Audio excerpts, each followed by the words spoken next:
sou a doutora Filó, estou no canal do Minas para a gente conversar um pouco sobre o desenvolvimento das crianças e dos adolescentes.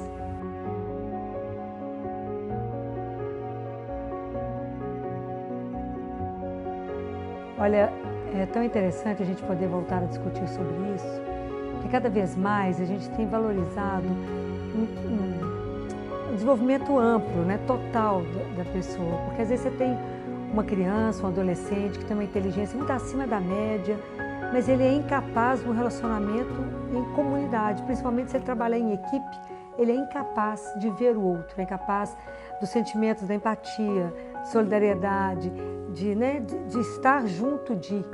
Então, eu acho que se a gente aproveitar mais a soma disso, é melhor do que valorizar por um item só, porque esse item só pode acrescentar pouco.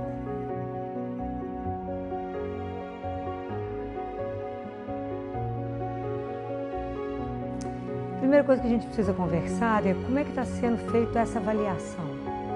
Porque tem pessoas que têm dificuldade no momento e na forma como está sendo avaliado. Às vezes, não é, quantas pessoas são assim, têm um desempenho espetacular do ponto de vista profissional. No momento que vai fazer uma prova, é como se houvesse um bloqueio e a pessoa não consegue mostrar exatamente tudo que ela é capaz de. Então, a primeira coisa que tem que conversar com o adolescente é como é que você está sendo avaliado? Né? Quais são os parâmetros para poder dar um final de que você não é capaz? Né? Onde está pautado isso? Né? Que não é a nota, não é essa forma de avaliação que te define aquilo que você é. Né? Então é preciso ter esses critérios, esses cuidados, né? Porque às vezes essa forma de avaliação vai fazer com que a pessoa se sinta sempre incapaz. Né? Eu sou sempre incapaz, eu não darei conta de... Então, a gente avalia alguém, poder mudar a forma dessa avaliação.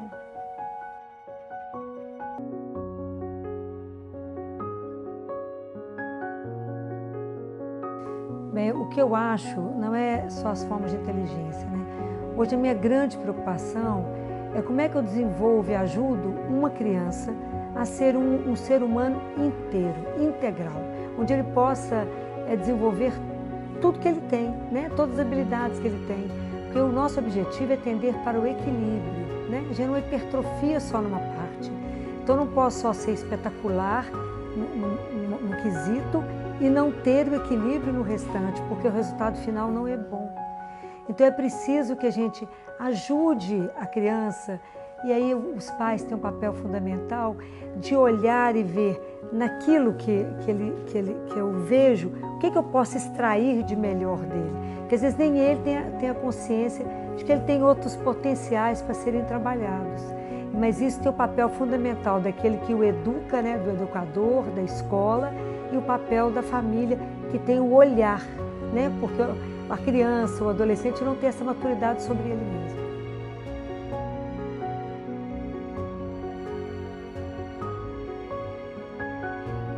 Isso é um desafio, né? Porque, claro que é possível um adulto alguém chegar na fase adulta e não ter descoberto absolutamente o que ele é capaz. Por isso que a gente precisa aprender a olhar. E eu falo que a gente tem que... O olhar significa, bota reparo. Olha para o filho, olha o professor, olha para o educando e observa as habilidades que ele tem e o ajude a direcionar. Porque às vezes a gente fica, o que você vai fazer, o que você vai ser, baseado na matemática ou baseado na matemática que eu digo do mundo, né? Assim, na contabilidade do mundo, no que o mundo está dando de dinheiro, né? O que está dando de prestígio. E na verdade eu preciso descobrir qual é o talento, qual é o dom que ele tem que às vezes não foi percebido. Às vezes ele tem, mas tem medo de mostrar que na verdade ele gostaria de fazer uma outra coisa. É aí que eu acho que a gente tem que ajudá-lo para que ele seja feliz naquilo que ele vai realizar. Porque o que é desenvolver a sua aptidão? É ser feliz naquilo que realiza. E o ser humano, ele precisa ser feliz, porque isso vai fazer sentido para a vida dele, né? Isso vai dar um norte para ele vai se sentir realizado quando ele faz aquilo com prazer. Eu falo que esse é o cansaço bom. Você pode ficar consumido o dia inteiro, mas se você realiza alguma coisa, que é aquilo que está no seu coração, É diferente, né? Mas isso tem um papel imenso, as pessoas que circundam essa criança, esse adolescente, né? Perceber para ajudar a desabrochar o melhor, né? Eu lembro sempre de Miguel Ângelo, né? Que ele falava que tinha um bloco de uma pedra, que ele olhava para aquele bloco e ele falava, há uma estátua aí que eu vou tirar daí, né? Então a gente olhar, né? Educar é isso, né? Eu vou extrair do outro o que ele nem sabe que ele tem, mas a gente só consegue fazer isso pelo amor, né? A gente precisa olhar com amor.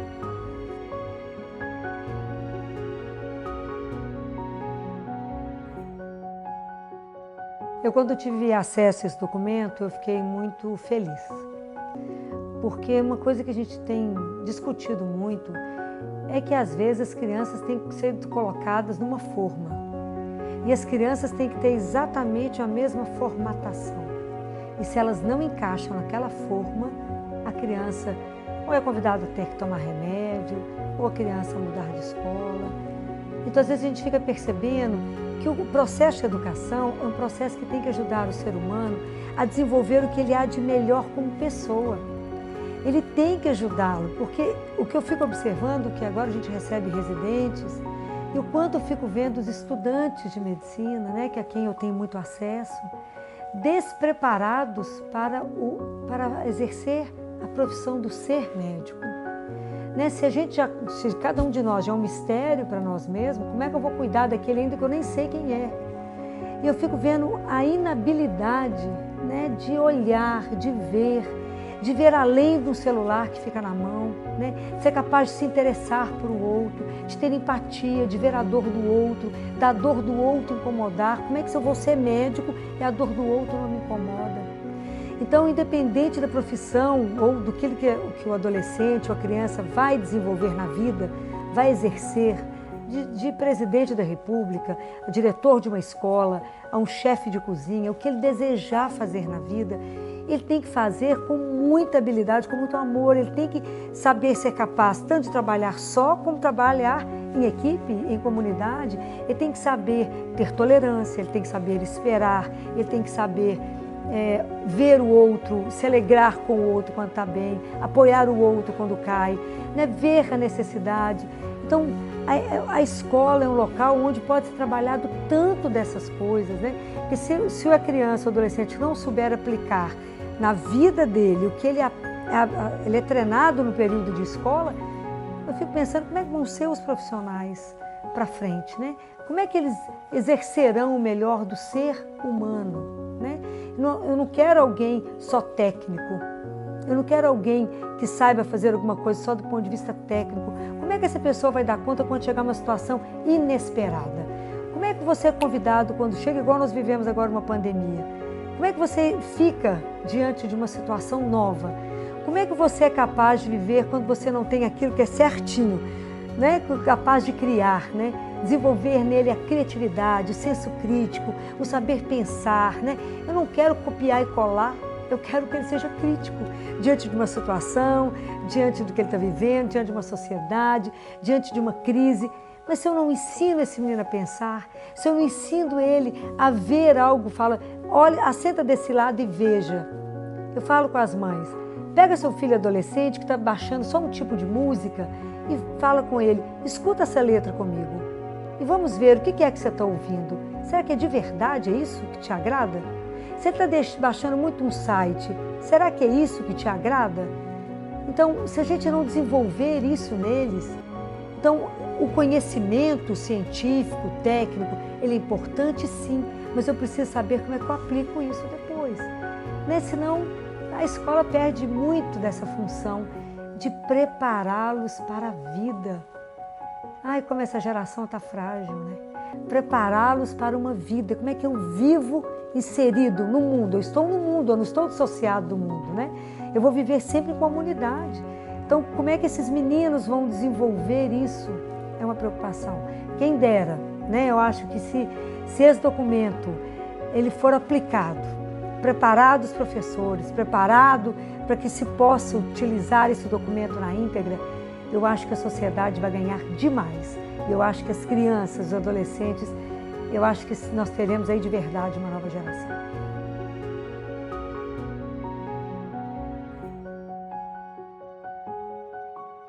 a família ela é absolutamente fundamental, insubstituível, porque a educação ela é um processo que só tem começo, né? Ela jamais vai encerrar. E se a criança ela tem na escola um eco do que ela viu em casa, isso é um reforço para ele. Aonde que a criança aprende empatia? Onde que ela aprende solidariedade? Onde ela aprende fraternidade? A criança ela exatamente ela copia o que ela vê, né? A criança ela vai observando um pai e uma mãe e ela repete as coisas. Como é que uma criança vai cuidar de você quando você ficar idoso? Da forma como ela vê você cuidando do seu pai e de sua mãe, né? A criança vai repetindo as coisas, né? E eu ainda continuo achando que pai e mãe é que olha para o menino e fala, esse menino tem uma habilidade que às vezes só eles é que percebem isso. Eu fico pensando, qual é a escola melhor para o meu filho? A escola que o faz feliz, né? É isso que é o mais importante, porque o mais importante é que eu ajude meu filho a ser um profissional de sucesso. Mas a gente relaciona o ser de sucesso com ter muito dinheiro. E não é isso. Eu quero que essa criança, esse adolescente, que se torne um homem feliz, né? Qual que é a razão do sucesso? Ele ser feliz, feliz na opção dele, da família, feliz no ambiente de trabalho, feliz numa sociedade, feliz aonde ele estiver, ele ser alguém do bem. Como é difícil construir essa pessoa do bem. Isso para mim é que é a pessoa de sucesso. Então eu acho que a dupla família e escola é fundamental nisso aí.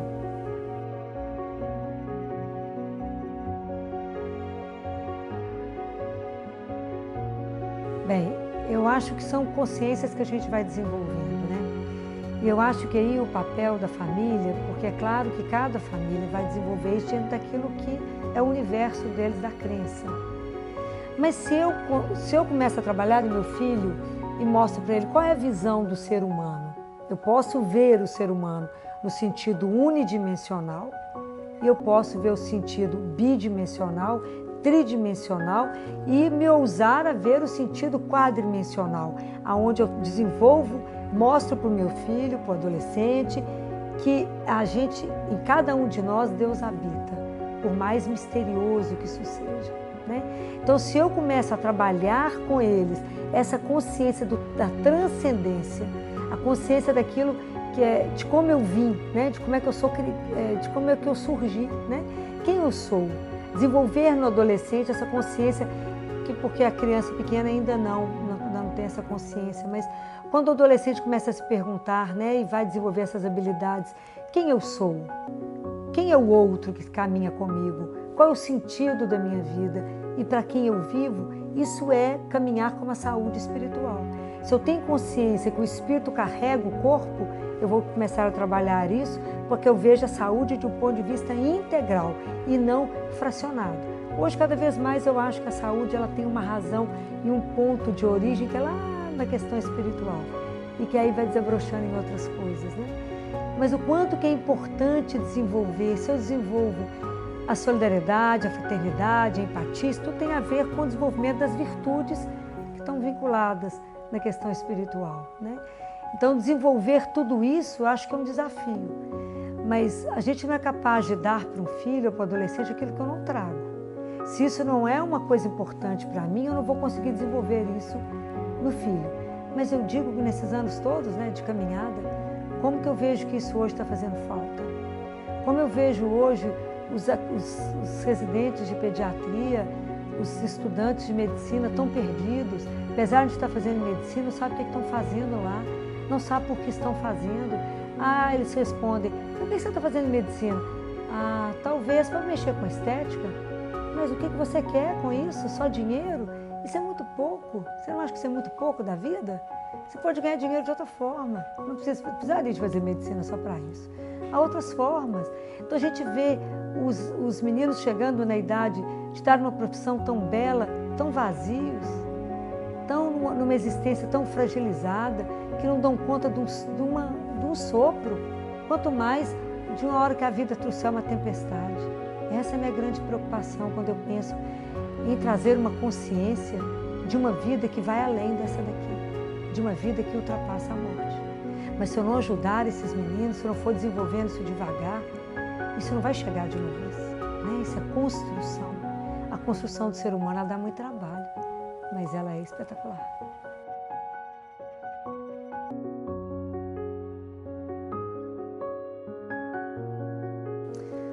Você sabe que o Minas é no meu coração, né? Porque o quanto o Minas não sabe, mas quantas crianças já foram recuperadas lá, né? Então eu sempre falo com os pais que existem algumas coisas na vida das crianças que eles têm obrigação de fazer. Eu não tenho interesse em que eles sejam atletas de medalha, porque a gente sabe que isso vai ser um e não sei quantos mil. Mas é a questão da disciplina, a questão do resgate da estima, né? O esporte, eu brinco com eles. A partir dos 3 aninhos, vocês são obrigados a fazer o esporte, né? Da mesma forma como andar de bicicleta sem rodinha, da mesma forma como falar uma língua. É importante, eu já pergunto sempre, qual é o esporte que nós estamos fazendo? E eu sempre peço, faça esporte coletivo. Por quê?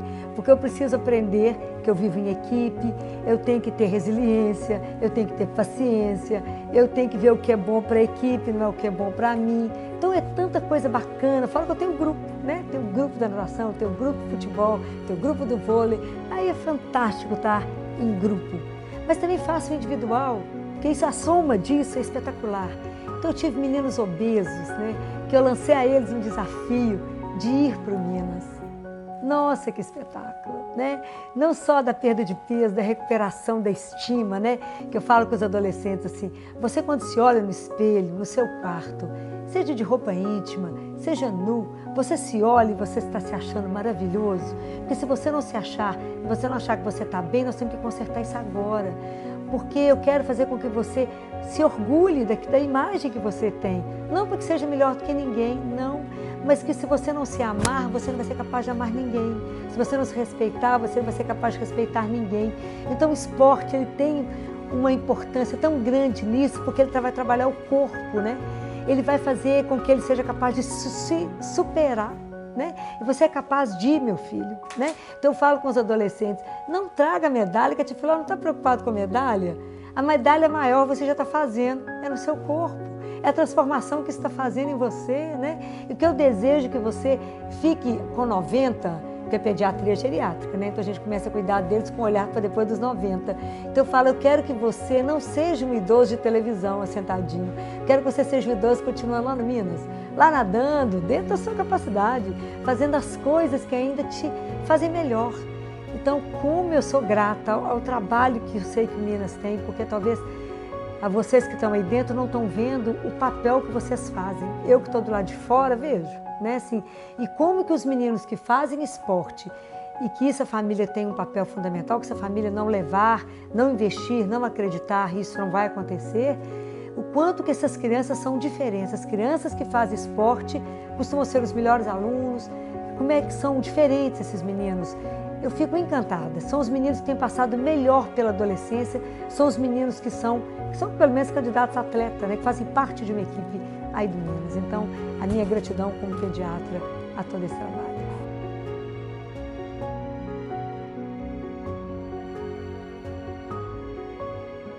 Olha, aquilo que eu estava dizendo, né? Educação é um processo que só tem começo. E como é difícil, né? Como é difícil, mas lembra sempre dessa imagem, que eu já até disse uma vez.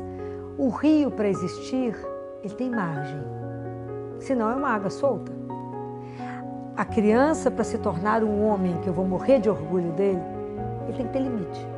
Ele tem que saber a diferença entre o que é certo e errado, o bom e mal. E isso é uma construção dos pais o dia inteiro diante dele. Então, meu filho, você não pode pegar uma faca porque ela vai te machucar. Mesmo que ele não tenha compreensão, naquele momento ele vai chorar. Mas eu sei que eu não posso dar a faca porque ele chorou. Porque o mal que vai acontecer com ele é muito maior do que ele tem dimensão disso. Então é preciso que a gente não só diga não, né? Porque às vezes dizer sim é tão mais fácil, a gente está tão cansado, acho que os pais trabalham tanto, a educação exige tanto, é tanta coisa em cima dos pais que às vezes é mais fácil você falar, então faz, então pega e faz. Mas isso não é educar. O não dá muito trabalho porque precisa sentar e conversar. E essa geração é tão interessante que essa geração não aceita simplesmente não. Ela quer uma explicação, ela quer uma razão. Mas se você convence, se você explica por quê, ele vai bem. É preciso dizer, você não pode isso agora. Quando você estiver maior, quando você tiver uma maturidade você viverá isso. Você poderá fazer isso. Agora você não usa uma faca porque você não tem habilidade para isso. Mas na frente você usa. Mesmo que ele chore naquele momento. Fala que se você chorar, eu vou entender que eu estou te frustrando nesse momento. Mas esse momento é importante que seja um não. Porque eu estou te protegendo de algo muito maior. Né? Da mesma forma, se eu faço uma frustração com o filho, quando eu o impeço de ir aonde ele gostaria de ir, muitas vezes eu estou protegendo. Né? Mas naquele momento ele vai ficar com raiva, vai achar que o pai e a mãe é retrógrado, que eles não sabem de nada, que eles estão ultrapassados, mas ele mesmo depois vai entender que naquele momento eu o protegi. Então tudo é a forma como a gente vai trabalhar isso com eles. Não é colocar o limite por colocar, a frustração apenas para penalizar, não é isso. É educar o espírito para o momento que eu espero, para o momento que eu avanço e que nem todo momento é daquele que ele gostaria de fazer. Porque às vezes ele é muito impetuoso, ele quer fazer alguma coisa, eu falo, o momento não é esse. Mas eu queria, não é agora. E essa geração não sabe esperar, porque é a geração do dedinho, que passa o dedo e se o Google me demora 1 minuto, eu já acho que a minha internet está ultrapassada, que as coisas estão erradas, né? Então lembra que a semente, quando ela vai germinar, ela já contém toda a força da vida. Mas é preciso o tempo certo para que ela germine. No filho é assim. A gente vai plantando as coisas e espera o momento que aquilo vai desabrochar. Mas existe um momento de preparo. A semente, para ela germinar, ela tem que ser plantada, ela tem que ser regada. Isso é o cultivo do filho, né? Mas a gente tem que estar junto de... Pai e mãe tem que estar junto, tem que estar junto, tem que ter o olhar. Aquilo que eu falei do bota reparo. Olha para o seu filho, né? Não existe ninguém que conhece o filho, principalmente como mãe. Não existe, né? O cérebro da mulher, ele é trabalhado quando ela engravida. A área da sensibilidade dela é lapidado, isso é provado cientificamente, não é da minha cabeça, não. E por isso a mãe tem uma sensibilidade como ninguém. E quando o filho pisa, ela fala, o que aconteceu? E fala, não fiz nada. O que aconteceu? Porque eu sei que aconteceu alguma coisa com você. Então, estar junto do filho e falar, esse momento nós estamos te frustrando, mas a frustração faz parte da vida. Esse vento vai te fazer mais forte porque virá de desafio para você dar conta de enfrentar as coisas, né? Então, hoje, qual é o grande desafio nosso? Quando eu vou moldando o menino, quando eu vou falando, mas eu quero aquilo, mas não é o momento e não é agora isso, terá um dia. Eu educo esse filho porque eu tenho que ajudar esse menino a perder na vida sem se perder. Gente, isso é um desafio impressionante. Porque quando ele perder uma namorada, quando ele perder o emprego, ele vai deixar de ser porque ele perdeu? Ele não pode perder porque ele deixou alguma coisa que caiu por aí. Não pode. Né? Então, nós temos que dar estrutura para esse menino para que ele dê conta de quando ele for um adulto, né? Viver as perdas da vida dele sem que ele se perca. Esse desafio, ele começa lá na infância. Ele começa nos primeiros dias de vida, quando ele percebe que nem tudo é na hora que ele quer. Aliás, uma coisa que as famílias precisam de novo descobrir é a arte da espera. A gente tem uma família, hoje nós somos as famílias da rapidez. Tudo é rápido, tudo é corrido. E a gente precisa entender que a rapidez, ela está relacionada com o esquecimento. E a lentidão está relacionada com a memória. Então a gente está vivendo as coisas sem viver. Tudo rápido, tudo correndo. Então vamos saborear cada coisa, desde as vitórias como das perdas. E quando eles perderem, ajude ele a ver as coisas sob uma outra ótica. Eu acho que isso ajuda essa pessoa a ser construída, que é o grande desafio.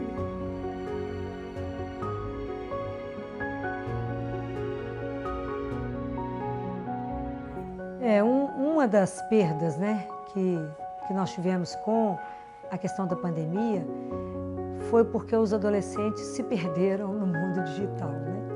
As crianças também, crianças que nunca tiveram contato com tela, passaram a ter aulas, 3, 4 horas de aulas. Adolescentes estão tendo um contato com tela acima de 12 horas por dia, né, após as escolas.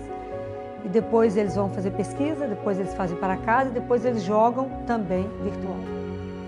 Então, tem muitos adolescentes que desenvolveram um quadro que se chama Síndrome da Gaiola. Eles querem ficar no quarto deles, que é cômodo, eu não preciso enfrentar desafio. Às vezes ele engordou demais. Tive adolescente que tirou e perdeu, enquanto assistia a aula, tirou todo o cabelo da cabeça. Ficou só a parte da frente, de trás tirou todo o cabelo da cabeça. Então, quantos desafios eles vão ter que enfrentar? Se esse menino era um atleta e agora não quer voltar, porque é muito mais cômodo, eu fico lá até de pijama, só mudo a blusa, o resto eu não preciso mudar, eu estou gordinho, não quero me apresentar, ou qualquer outra coisa que desenvolveu. Será que não é um momento que a gente precisa ter conversas verdadeiras? Eu sinto tanta falta de que a gente sai da superfície, a gente tem conversado tão superficialmente. É preciso a gente se rasgar, ficar nu, né? Mas ficar nu é da alma, não é tirar roupa. Mas olhar para os filhos e falar, por que você não quer voltar? A gente não está cobrando, não é medalha, não é o primeiro lugar. Eu estou te convidando e te desafiando a voltar para o seu ambiente, para os seus amigos, para o mundo, para você trabalhar o seu corpo, trabalhar tantas habilidades, né? Trabalhar em equipe é desenvolver muitas habilidades, né? É ver o outro, é ficar alegre com o que o outro foi capaz de superar e que você não, mas sem que você deixe de ser aquilo que você é, né? Trabalhar o senso de equipe, é tanta coisa bacana que tem que trabalhar. Por que você não quer ir? Por que é mais cômodo? Claro que é mais cômodo ficar trancado no quarto, mas esse é o melhor. É isso que a vida te traz. Então, chama para conversas verdadeiras, porque a primeira fase se perde no mundo virtual, depois se perde nas drogas, depois se anula, depois faz o autoextermínio. Então, o que ele não quer viver, o que ele está escondendo, o que ele tem medo. Então, buscar nele aquilo que a gente não está conseguindo ver. Quando o adolescente, a marca do adolescente é bando. Ele anda em bando. Adolescente só com áudio, né, com fone e só colado numa tela, ele está escondendo o quê? De quem? Por que ele está se escondendo? Falo, e pai e mãe tem que ser muito mais interessante do que tela para filho. É claro que tela tem um fascínio, mas a gente tem que ser capaz de buscar um menino de lá e falar, vem cá, meu filho, herói é pai e mãe que faz tudo para poder manter vocês aqui. Pai e mãe, que são os grandes heróis dos filhos, não é essa tela virtual, não, porque isso não vai levar vocês a lugar nenhum. Né? Isso muda. Mas nós, os pais que estão ali, fazendo uma vida digna e fazendo com que eles possam ser dignos também, isso é sem preço na vida de um filho. Então nós temos que ajudá-los a ver isso, porque às vezes não conseguem ver. Mas busca seu filho, vê o que está te fascinando tanto. Entra no site que está encantando ele tanto e desafia ele. O adolescente tem que ser desafiado, ele precisa de desafio. Então, fala com ele, me mostra o que está tão interessante nessa tela que eu não estou conseguindo perceber. Por que você está nessa música aí que eu não estou conseguindo ver? Por que esse funk é tão interessante aí? Qual é a palavra de ordem desse funk que está te encantando e o mundo de cá não está te buscando? O que eles te roubaram? Busca. Sabe, nunca deixe seu filho lá. Sabe por quê? Porque o mundo não pode nos roubar aquilo que te foi dado como mais precioso. O filho é seu. Não permita que o mundo te roube ele. É você que é capaz de conhecê-lo como ninguém. E a maior força capaz de recuperar alguém é amor. Então, busque. Você terá o jeito de chegar no seu filho porque você o conhece. Né? Traga ele para perto. Né? Busque por o que está incomodando aquele menino, porque às vezes ele não vai dizer com a boca. Mas a gente escuta não é com o ouvido, a gente escuta com o coração. Muita coisa não é dita, mas a gente sabe. Pai e mãe sabe, em especial as mães. Em especial, por aquilo que eu disse, o cérebro dela foi lapidado durante a gestação e a sensibilidade é o grande ponto da mulher, né? Ela percebe direitinho o filho dela. Então nunca desista desse menino. Nunca desista quando ele falar a primeira vez que é não. Às vezes ele está frustrado porque ele gostaria de ser o número 1. Mostra para ele que o mais importante não é a medalha. É bacana se você consegue se superar e ter a medalha e bater um novo recorde, é espetacular. Mas isso faz com que, se ele não faz isso, ele não deixa de ser aquilo que ele é. Ele é alguém, ele é uma pessoa amada, desejada, sonhada por estar aí no meio de nós. Né? Então mostre outros valores que ele tem, que às vezes no mundo da competição só é valorizado ele ser o melhor. Mas às vezes ele tem um lado muito melhor em outras coisas, né? E não é só isso que te define, essa é a preocupação que eu tenho. O que te define não é só a nota. O que te define não é só o seu desempenho, não é só isso que te define. Nós somos mais do que isso, né? Isso é preciso desenvolver em cada um. Cada um de nós tem uma dignidade. Cada um de nós é um ser único, irrepetível, amado, único. E isso a gente tem que colocar dentro de cada um, né? Ajudar esses meninos a recuperar a estima, né? Caminhar com, né, altivez, né? Olhar para frente. Tem uma vida pela frente, né? Tem tanta coisa para poder aprender na vida, mas não deixe seu filho parar diante do menor obstáculo. E é você, o grande encorajador. Quando eu vejo um atleta, alguém sendo premiado, alguém que se destaca em alguma coisa, eu penso, que rede de apoio brilhante essa pessoa teve para chegar até aqui. Ninguém se faz só, né? O menino, para poder ser um grande campeão, começou pequenininho, com o pai, com a mãe, com o vô, uma avó, um babá. Alguém levou esse menino todos os dias para treinar. Alguém vigiou a alimentação. Alguém foi chato com a hora de dormir. Isso é uma construção. Então, que rede de apoio maravilhosa que essa criança tem que ter para ser alguém. Então, nunca abra mão disso. Tome consciência desse poder que está na sua mão. Não abra mão. Não permita que o mundo roube essas coisas preciosas que você tem em casa. Não permita. Não deixe ninguém invadir isso aí, esse espaço, né? A mídia é encantadora, mas vocês, pais, não têm preço na vida de um filho. Guardem isso. Vocês não têm preço. Abracem mais, gente. Beijem mais. Viva o momento de agora com cada filho de vocês. Porque o tempo que a gente tem com cada um é só agora. E ele é único, né? Então, esse é o que eu gostaria de deixar com vocês. Vocês são tão privilegiados. Esses meninos fazem parte de um clube maravilhoso. Esses meninos têm tanto suporte. Quem dera 10% de tudo que eu vejo vivesse a realidade que o Minas traz. Tem desde nutrição, apoio psicológico, as equipes todas atentas, é um ambiente saudável, bonito, só gente bonita, é uma coisa tão encantadora ver. Então, é tanto privilégio. Usem muito disso, né? Assim, façam com que essas crianças entendam e vejam o valor daquilo que eles têm, que às vezes não vê. Porque às vezes tudo é muito fácil, né? E acho que tudo é estalar de dedos, né? Não é todo mundo que tem essa realidade, não. Mas é uma realidade maravilhosa, né? Que bom que alguém tem, que vocês têm tudo isso, né? Para poder desenvolver o quê? O melhor, que está escondido em cada uma dessas crianças, né? Que é que vocês pais, junto com toda essa rede, nós somos desafiados a construir um ser humano melhor. Boa ventura, né? Que Deus abençoe cada família que pode me ouvir. Porque se é um desafio criar os filhos, eu só gostaria que vocês tivessem uma certeza, por menos que vocês creiam nisso. Deus não deixa a gente sozinho para um desafio. E quando Ele nos entrega os filhos, Ele nos orienta, para que a gente possa fazer com que esses meninos atinjam o melhor que está guardado dentro deles e que somente vocês, junto com essa rede, pode fazer com que isso desabroche. Que Deus abençoe a cada uma dessas famílias. Fica aqui o meu abraço, a minha alegria por participar desse momento, não como uma doutora no assunto, mas como alguém só para buscar algumas coisas para que vocês pensem, né? A minha gratidão ao Minas por lembrar do meu nome e por me colocar aqui com voz diante de vocês. Meu abraço.